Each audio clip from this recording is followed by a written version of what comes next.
Kidlat News Updates. Ako po si Cesar Soriano para ihatid ang mga nangungunang balita sa buong kapuluan ngayon. Inanunsyo ni Pangulong Ferdinand Marcos Jr. ang pagbibigay ng 100 milyong pisong ayuda para sa pagkukumpuni ng City Hall ng General Santos City na nasira ng magnitude 7.8 na lindol na tumama sa Mindanao nitong Lunes. Sa kanyang pagbisita sa mga apektadong lugar kahapon, sinuri ni Marcos ang lawak ng pinsala at pangangailangan ng mga residente. Binisita niya ang St. Elizabeth Hospital. Pinangunahan ang pamamahagi ng tulong sa General Santos City Oval Plaza at nagsagawa ng inspeksyon sa mga paaralang naapektuhan ng lindo. Naglaan din ang Pangulo ng tig 50,000 pesos para sa pamilya ng bawat nasawi sa kalamidad. Samantala sa parehong araw, bumisita rin si Vice President Sara Duterte sa mga pamilyang naapektuhan ng sakuna sa Malapatan, Sarangani at General Santos City. Nakiramay siya sa mga nawalan ng mahal sa buhay at binisita ang mga biktimang naka-confine sa ospital matapos ang lindo.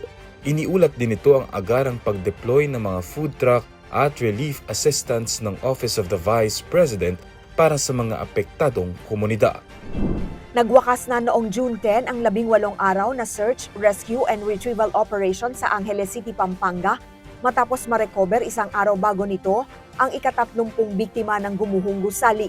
Kasunod ng Unified Command Meeting na pinangunahan ng lokal na pamahalaan, sinimulan na rin ang pag-uwi ng mga responder at pag-alis ng mga kagamitan na ginamit sa operasyon. Nagkaroon din ng close-out meeting ang Bureau of Fire Protection o BFP at mga katuwang na ahensya upang talakayin ang naging resulta ng operasyon at kilalanin ang ambag ng mga responder, volunteer groups, pribadong sektor at lokal na pamahalaan. Sa mensahe ng BFP, binigyang diin na ang matagumpay na operasyon ay bunga ng sama-samang pagkilos ng mga ahensya ng gobyerno, rescue teams, volunteers at pribadong sektor at hindi lamang ng iisang grupo o organisasyon. Kabilang sa mga rumesponde ang mga tauhan ng BFP, Philippine National Police o PNP, Philippine Coast Guard o PCG, Philippine Red Cross, mga local disaster response offices at iba pang rescue units mula sa iba't ibang bahagi ng bansa. Bumuo ang National Bureau of Investigation o NBI ng isang special task force upang masusing imbestigahan ang pagkamatay ng Ateneo de Manila student athletes na sina Rene Claire Baterbonia at Divine Adili.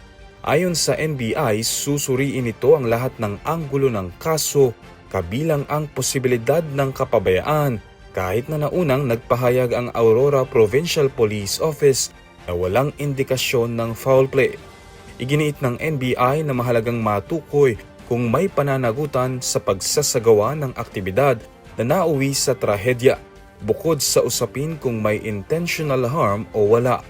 Samantala, hihiling ang legal counsel ng pamilya ni Baterbonia sa Department of Justice o DOJ na maglabas ng Immigration Lookout Bulletin Order o ILBO laban kay Ateneo Men's Basketball Head Coach Tab Baldwin.